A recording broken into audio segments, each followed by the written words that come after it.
Welcome to LASBA Podcast. I'm Steve Ruse, Executive Director of Los Angeles Southern Baptist Association. Hope everyone is doing well, and welcome to our podcast. If you remember, hit like on the button there and also hit subscribe. That way you get all of our content. One of the things we're going to be doing, especially throughout this year with our podcast, we're going to be doing a lot more of them, but it's a way to get a lot of information out. And we're going to be doing a lot of different things in LASBA and changing up some stuff. So this is going to be the way that we actually get the message out and do information pieces. And so also, if you are doing something or your church is doing something or you have a suggestion for a podcast, let us know. And, we can put together any kind of podcast you want, or we can interview you, or you can do the podcast, however it is. But the main point is to create a little bit of excitement about obviously what we're doing in LASBA, but at the same time get the message out and show people the possibilities on different things. So you can go to YouTube and just put in LASBA, and our previous messages will pop up. You can see different things there, or you can just go on our website, lasba.org, and you'll also see all our messages there. So what I'm going to do is part 2 of something I started last year. I thought I was going to be doing them a little bit more often last year, but it didn't work out that way. But this year I'm going to concentrate a little bit more on it, and it's leadership. So it's basically part 2 of leadership. And like I said, that podcast is up there on YouTube. If you want to see it, it's there. But the main recap on it, we were talking about there's a difference between leading and managing. And this is where a lot of tension happens, or a lot of things don't work out, or things do work out, because, being a leader by position doesn't mean you're a good leader. You have to learn how to be a leader. Leaders are not born. They are made, and they're made by developing. Some of the best ways to learn is to fail and learn what went wrong and then not repeat that. So leaders are you're a work of heart. God is looking at our heart. He's changing us from the inside out. So our leadership development should also go along with that, especially if we are in the role of pastor, overseer, shepherd, of the church. Whereas managing is nothing wrong with being a manager. You need managers to get the product to market or do whatever the leader is putting together and make sure that it's working properly. But when you are the head person, when you are the person that's leading the organization, and that's one of the things we're going to be talking about today, is a church organization. Who leads the church organization? So if you're leading the organization, what does that look like? How does that happen? How does that come about? Because a lot of times in churches, there's a lot of tension with who's leading the church or who should be leading the church. How does the authority of the church run? And so what I'm going to be doing is giving you kind of a generic, broad overview from 30,000 feet. This isn't one size fits all. This is kind of a broad look, kind of a broad scope at church leadership. We're going to be dropping down in the weeks to come and doing some more fine tuning on different aspects of leadership. But today, just the idea that, what's the difference between leading and managing? Leading, you're leading people. You manage things. So when you're trying to get people to move, you can't manage them. You have to lead them, or the other way around. It's like the things that need to be managed, you can't lead it. It's like your checking account. You can't just change the numbers and make it appear that's fraud. You can't lead it. You have to manage it.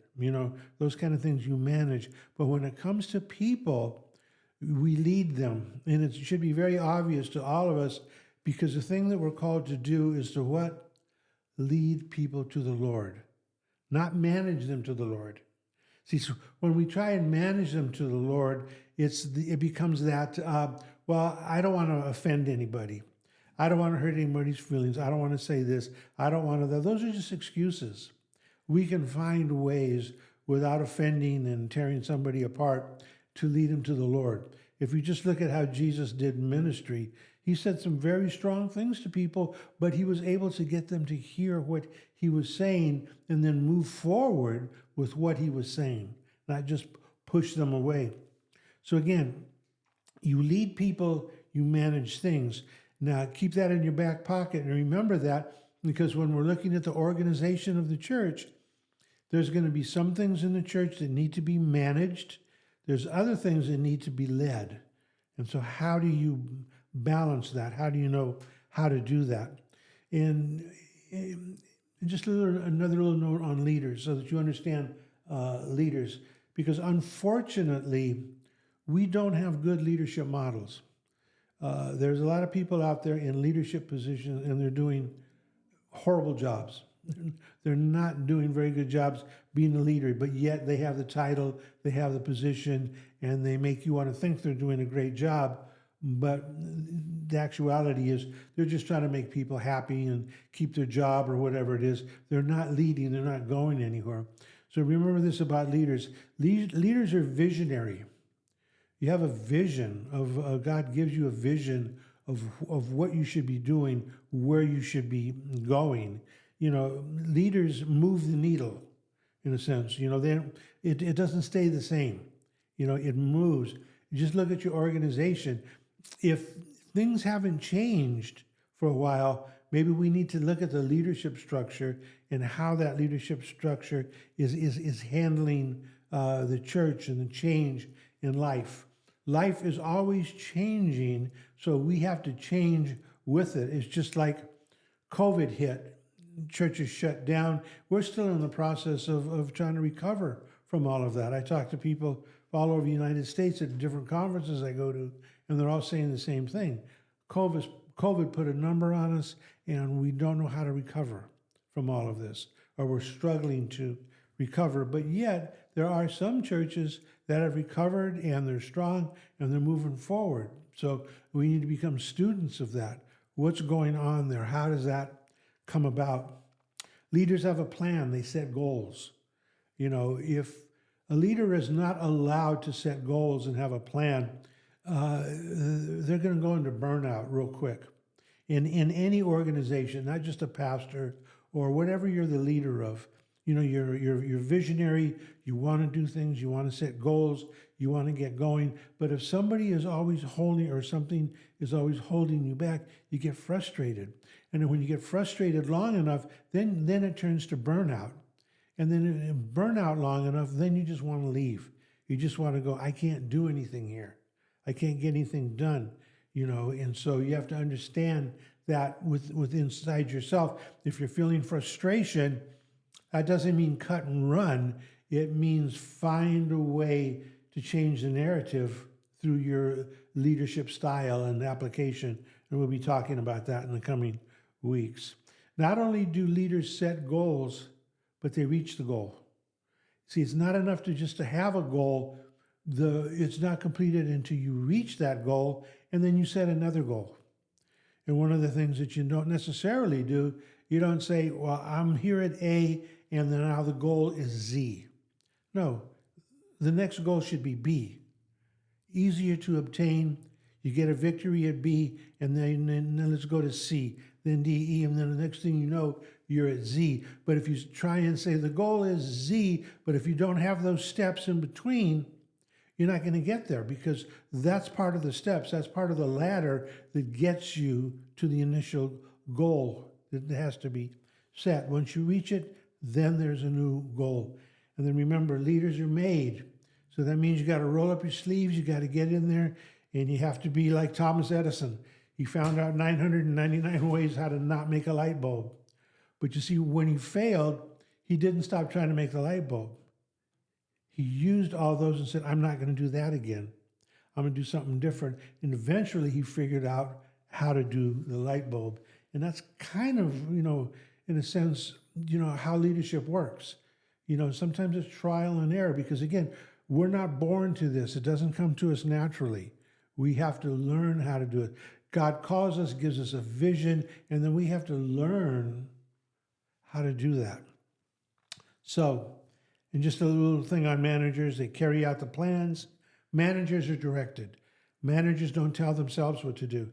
Managers take direction and now say, this is your task, X, Y, and Z. And they do X, Y, and Z. They don't do something else. They don't initiate something different. Managers do that. And it's important because if someone doesn't manage that, if someone doesn't do that, then it never happens. So managers are important, but they take their direction from leaders. So briefly today, again, at 30,000 feet, our conversation today is going to develop itself about the organization of the church. Who runs the church? Who's the leader of the church? First answer obviously is biblical, Jesus Christ, right? We take our directives from Scripture. But we're also dealing with flesh and blood. We're dealing with people. We might have assistant pastors, we might have deacons, we might have auxiliary ministries, all these different things going on, or we want to get them there, but who's the initial leader? Because if people are fighting for the role of leadership, nothing's going to get done, and the church is going to be in turmoil. And being a DOM for about the last 3 years, one of the things I realized is a lot of churches are in turmoil because they don't understand who the leader should be. And then the person that is in leadership position doesn't understand or know how to be the leader. They don't understand how to move the needle. Just because there's resistance doesn't mean you can't get there. Let me say a brief little thing about this. We'll talk about it more in the succeeding weeks. People resist you because they don't have enough information. So in other words, if you are trying to get somebody to understand what you're doing, or you want them to come on board, give them more information. How many times have you heard or been in a conversation, or maybe it's yourself, and you're resisting, and then somebody gives you more details, and then you say, oh, I didn't know that. Once they get to that point, now you can move the needle. Now you can move them because now they have information that informs why we need to do this. If you just say, do it because I'm telling you to do it, that's not a good leadership model. That's more of a dictatorship.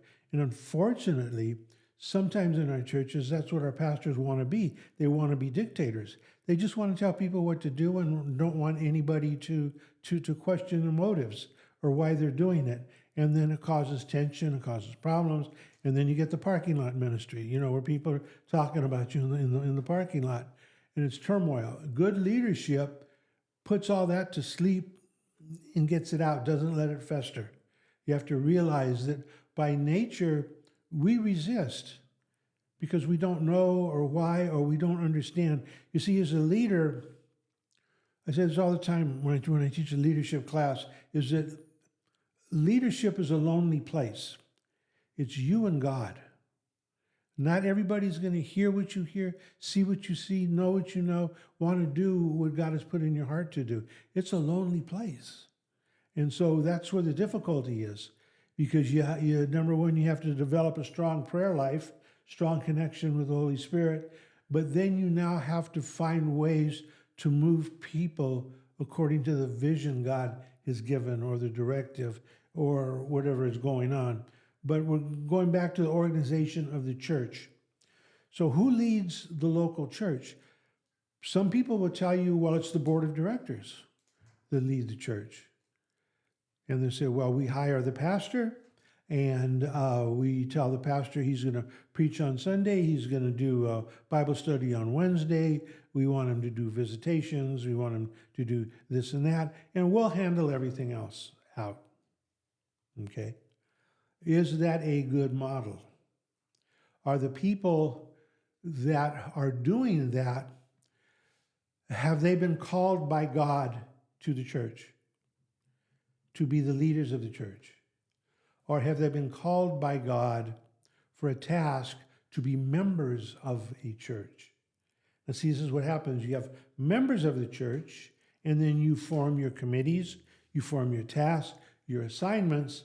Now, if people think that's that assignment is now more than everybody else's assignment, or it's more important, or the people think they're more important, then you're going to have tension, because now you're going to have people fighting to see who the leader is going to be.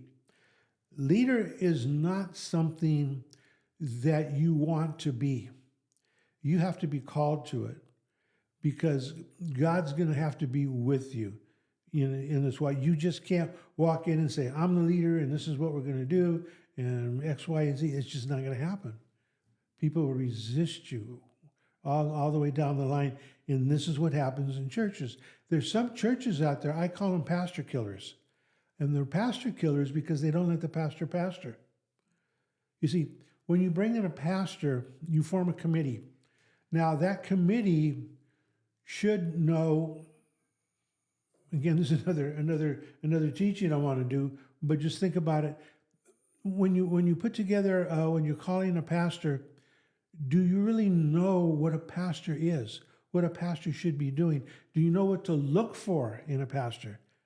Not just somebody that looks good up on the pulpit, or somebody that's kind of exciting or funny or whatever. You want someone that's going to be able to add value to this, someone that is going to be sensitive to the Holy Spirit, someone that can listen to God, someone that's able to rise up and take the church in the direction it needs to go. You see, everybody's not going to get everything at the same time.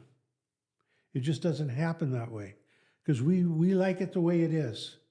That's why, you go to churches, and, I took over church one time, huge church, sat 430 people, and there was 15 people in attendance.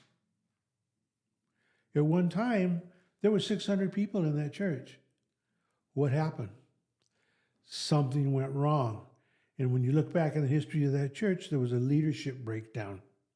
When the initial leader, the one who formed that church, put everything together, retired, then the next person didn't understand that position. The people that put him in that position didn't understand it. Others wanted that position. Make a long story short, it was a quick descent all the way down.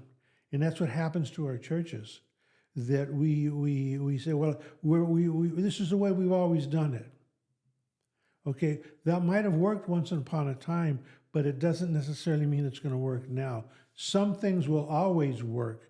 In other words, preaching the gospel, that will always work. That will never change. But other things, the way you approach things and people and stuff, is just like, all the technology and all the, the internet, all the stuff that's going on now is so much different than it was just 20 years ago, 30 years ago. It's a different model. Well, you've got people from 20, 30 years ago using a different model to do church, or they're coming in to a church and trying to bring that model in and say, well, it worked once upon a time, it should work now. No, it's a different time. You have to understand that. It doesn't mean you throw everybody out. It means you get everybody together.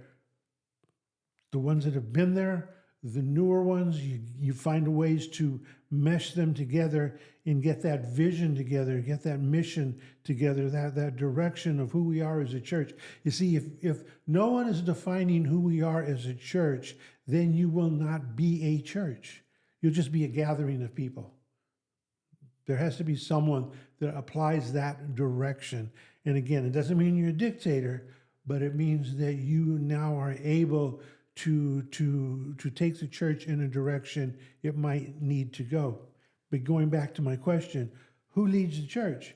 Because a lot of times it's the board of directors, because they hire the pastor. And they say, well, we can fire the pastor. Well, if you're a congregational, and this is one type of church, and most Southern Baptist churches are, someone is called to be presented before the congregation, and the congregation votes on them, and then they become the pastor. It's a congregational thing. It's not just a small group of people. That's more of a Presbyterian type of way of doing, or Episcopalian type of form of government, church government, where just a few people have control and power and they tell everybody else this is what it's going to be. Well, when you're congregational, you vote on it. You bring them in, but then at the same time, when you bring them in, what's the expectation of that person you're bringing in? If that role is not defined, if you're defining them as a manager, just do this, just do that, just do this, where's the vision? Who's going to fulfill the mission of the church? What's the direction of the church? You see, the wrong group of people who might have a good heart, but you see, we talk about we are called by God. A pastor is called by God to a church. Okay? It means you're willing to leave and do all the hard things and do the things that a lot of people don't want to do to become a pastor. It's not an easy task. It's not an easy assignment. But that role between the board of directors and, say, a pastoral board, two different entities, and how do those operate? And let me tell you this. Board of directors, their assignment is to make sure that the corporation, all churches should be a nonprofit corporation, 501c3. Board of directors, all they should be doing is making sure that the 501c3, the nonprofit, is in compliance with the government, with the state government, with the federal government, to make sure that there's a way of bookkeeping, that money is tracked, money that's coming in, money that's going out. They're not the ones that are going to be supplying the vision for the church. They're not the one that's going to be doing a Sunday morning sermon series, trying to get the people to go in a particular direction. Their job is to oversee the legality of the church, to make sure everything is done proper. But what happens is those boards, and sometimes they have to kind of take a leadership role because a pastor leaves or you don't have a pastor. And so somebody has to rise up, and rightly so, has to rise up and make sure that the church stays together. Well, once you bring the pastor in, then that role has to diminish. I must decrease so he can increase kind of, mentality. John the Baptist, Jesus Christ. And not that the pastor's Jesus Christ, but the idea is, I did this to make ready for this. Now that this is here, I decrease and allow this to operate. And now I assist this in operating. And so the pastor's responsibility, biblically, we're talking about pastors, elders, overseers. The Old Testament calls them shepherds. Just a couple of scripture references. Acts 20:28, Jeremiah 2:15, 1 Timothy 5:17, talking about the role of a pastor, shepherd, leading the people. You're leading the flock. That's what you do. You don't lead every single aspect of it because you have a board of directors that handle those kind of things. When you're a pastor, when you're called to be a pastor, your job is not to cut the lawn. And this is what happens a lot of times. Pastors are left doing things nobody else wants to do. But that's not their job. Their job is the spiritual well-being of the church, in mentoring and helping and bringing the church into health. When I tell you about that church that I took over, there were just 15 people. When I got there, they were broken. They were hurt because those 15 people saw that church when there was 500-600 people there. They knew how that church operated at one time, and now they have this hold on mentality. Well, my job was to get them to let go from holding on, because if you're just holding on, you can't move forward. You stay in a hold on mentality. They were scared they were going to lose the building. They were 10 months behind in the mortgage, rightly so. They have this huge property and nobody was there. They didn't know what they were going to do. Brought in a pastor, and my job was to, number one, to get them to trust me. Because once they trust me, then I could begin to implement change. Some people want to come in and say, well, I'm the leader now, and I'm going to change this, I'm going to change that, and nobody trusts you. Why would they want to let you do that? They don't even know you.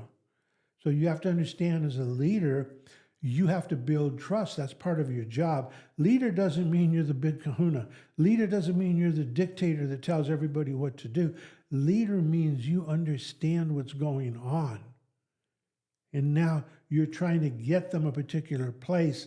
And it might take you a while to do that, because you have to assess where that church is at, where that body is at, the same way that the body has to assess where it's at. And to the credit of the church that I took over, they said to me, we're broken. Help us. And that was sad to hear, but it was the best thing they could have said, because they realized they were hurt. They realized they were broken, and they were going to allow for some change to happen. Did it happen real quick? No. Was it a process? Yes. Did change happen? Yes. Ended up paying that church off early. It flourished. It's all's good, but people have to recognize this is who we are. We're hurt. We're broken. We need this. We need that. Pastor needs to realize these people are hurt. They're broken. How can I do this? What's the vision? What's the direction? What do they have? What do they don't have? How can I put this together? How can I get us from here to there? What do I have to do first? What are the first things I have to do? So, I know this is kind of a lot. Again, 30,000 feet. But in the succeeding weeks, we're going to drop this down a little bit and talk about it more. And I'm going to bring some people in, and we're going to dialogue over this role of pastor and leadership and board of directors. You have deacons. What do deacons do? Acts chapter 6, 1-5. They serve. In the church, there's deaconesses. Yes, they serve. Because what does it say? It says so that they could get back the apostles could get back to preaching the word and teaching the word and not doing all these other things. So there's a structure. And then we're going to be talking about in Corinthians, where it talks about the administration of gifts and all the different ministry functions that you have in a church, and all the callings, how all this stuff works together. But it all works together, but there still has to be a leader. There still has to be someone that holds it all together. Again, not as a browbeater, not as a dictator, but someone that operates out of servant leadership. You're serving the body, but at the same time, you're leading them. And this is what Jesus modeled for us, servant leadership. It works best. And again, board of directors, federal and state laws, it's non-biblical, but render unto Caesar what is his. So our churches, we can claim an in-tax deduction on our giving. Why? Because the government gives it to us, but they require us now to do reporting and operate in a particular way. And I go around and I visit churches, and I find a lot of churches, if the IRS or the state government or somebody would come in, they would take away their 501c3 status because they're not operating the way a 501c3 should operate. And so you have to know those things.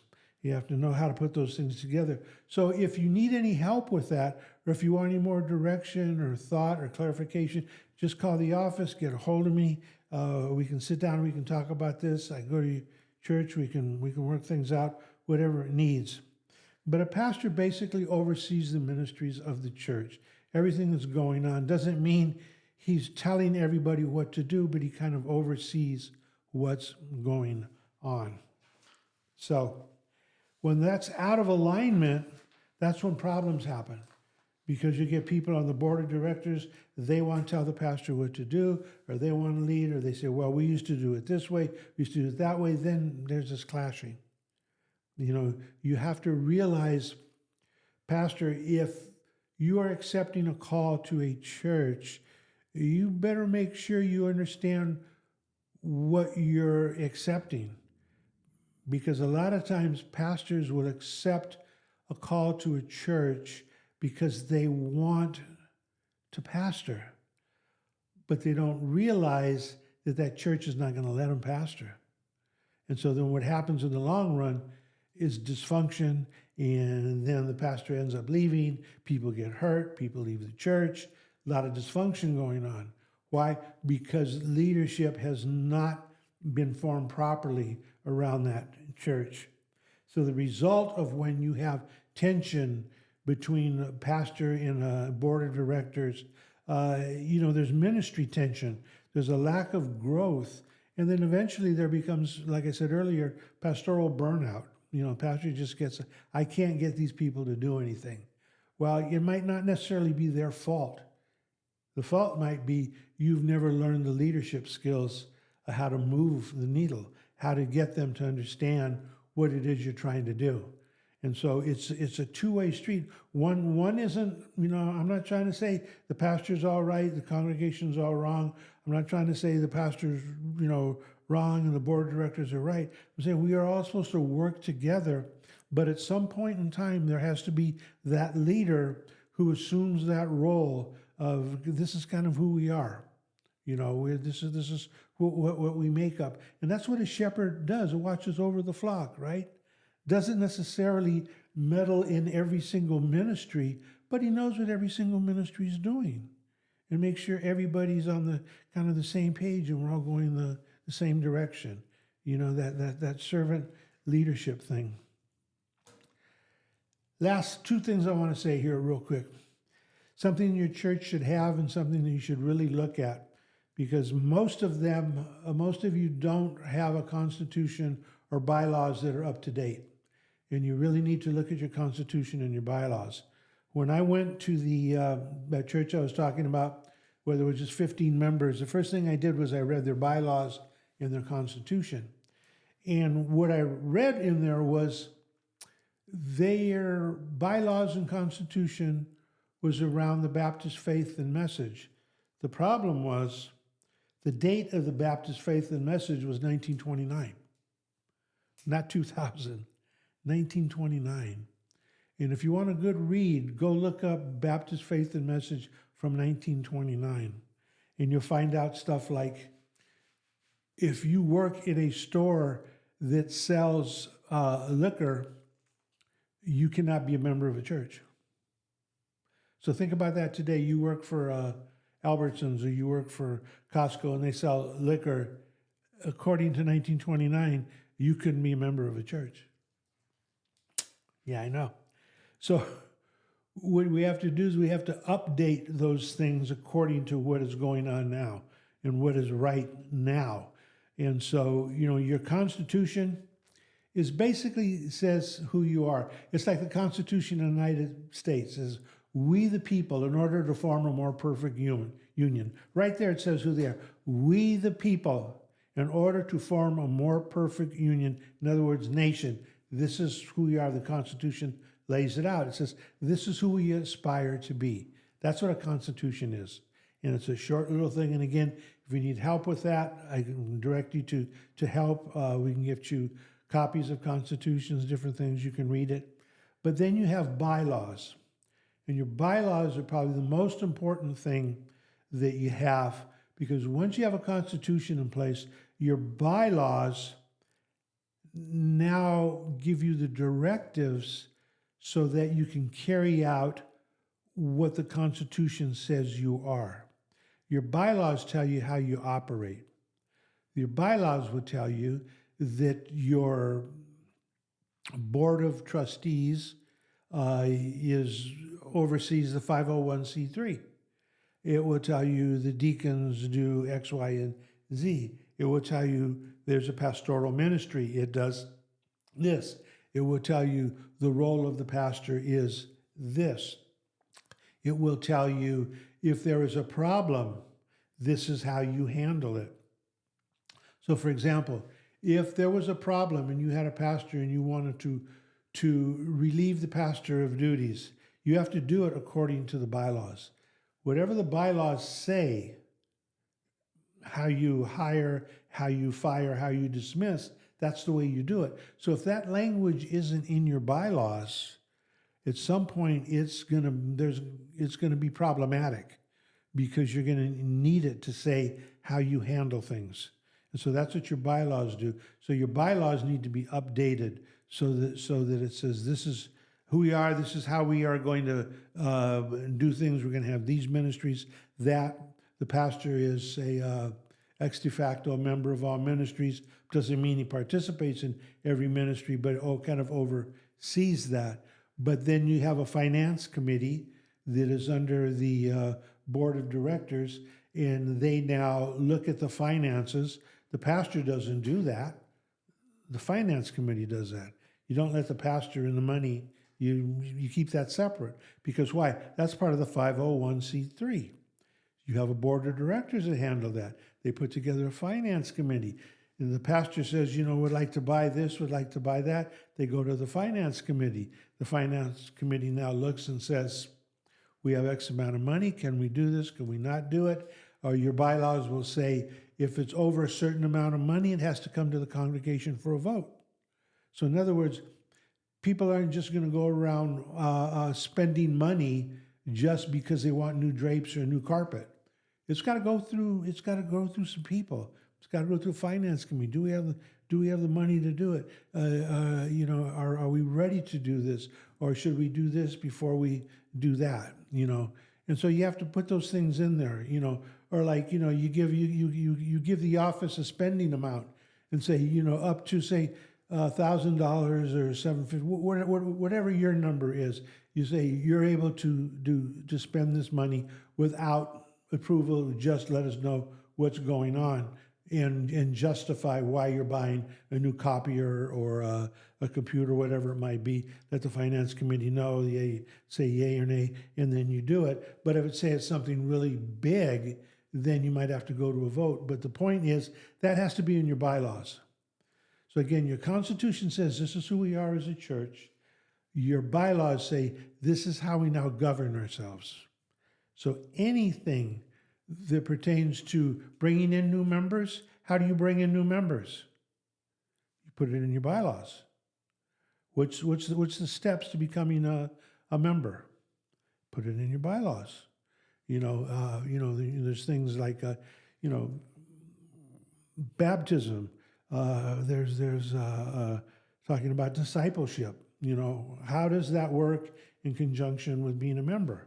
That's for you guys to decide, but you put it in your bylaws. So that's the way somebody wants to be a member of the church. And you say, well, our bylaws say you have to go through this particular class. Okay. See, it's our bylaws. It's just we're not making special thing for you, or we're not deleting something for you. Everybody goes through this. So it's fair, it's equitable. Everybody does that. And so, again, that's the importance of the bylaws. But most people do not have updated bylaws. And especially with some of the laws that have been passed recently, you need to check your bylaws and make sure that you can do some things that you need to do. So again, call the office if you need any help on your bylaws. But you see, all this comes under the umbrella of leadership. Someone has to lead this. Someone has to say, okay, this is what we need to do. This is what we need to look at. Again, a pastor is not a dictator, is a servant, serves the church. Primary function, preach and teach. Our goals in LASBA, healthy pastors, healthy churches. So, you have a healthy pastor is not going to do the things that make the church healthy. And that might mean you have to change some things. But as long as it's leading you to health and being stronger as a church and closer to God, it's all good. So bottom line, leaders direct the organization based upon the role that they have inside the organization. Okay? So, last little thing. The church, when you hire a pastor, you need to understand what leadership is, because you're hiring a leader, and you need to understand that person understands what leadership is.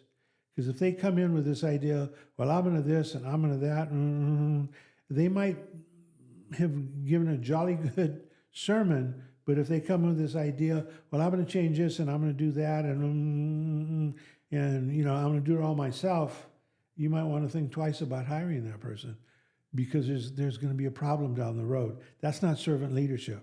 That's dictatorship. And so you need to look at that. Pastors, when you're accepting a call to a church, you need to understand leadership.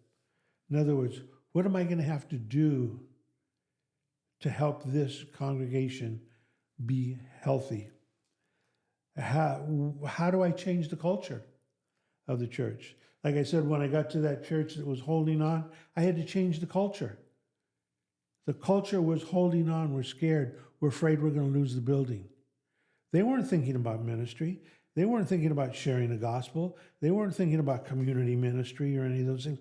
They were just thinking about not losing the building. And they'd been in that mode for 3-4 years. So how do you move that needle?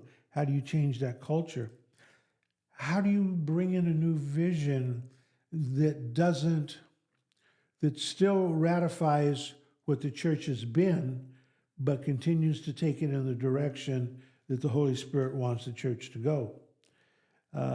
Maybe you look at it and you see all of leadership, everything is broken. How do you now put in a new structure? Are they going to let you put in a new structure? Because if they're not going to let you do that, you're going to be frustrated and you're going to end up leaving because they're not going to let you do what needs to be done. And final thing, pastors, you're not dictators, servant leaders. So church, when you're hiring someone, look at their personality. You don't want that overbearing type of person that's going to dictate, but you want that servant leader. And so kind of in a nutshell, that's kind of what leaders are. Next time I'm going to get a little more into the traits of a leader, what to look for, what to see, but that's just kind of a broad overview. Because when you say leadership, people think, okay, well, it's just a leader, we get a leader in place. No, there's layers to this stuff. And if you don't have those layers in place, you're going to hit some gaps. So when you hit that gap, it's going to be painful. It's going to be problematic. And so a healthy church, healthy pastor is understanding leadership, understanding that role, understanding how to move a congregation, not just for the sake of move, but to follow biblical directives and to make the church relevant again. One of the things we're facing in church life in SBC, those of you who went to the convention or you're following things, there's a lot of turmoil in our convention. And the reason is lack of leadership. Just because someone stands up and says, we need to do this and we need to do that, doesn't necessarily mean everybody's going to be on board. It's got to give them reasons to believe.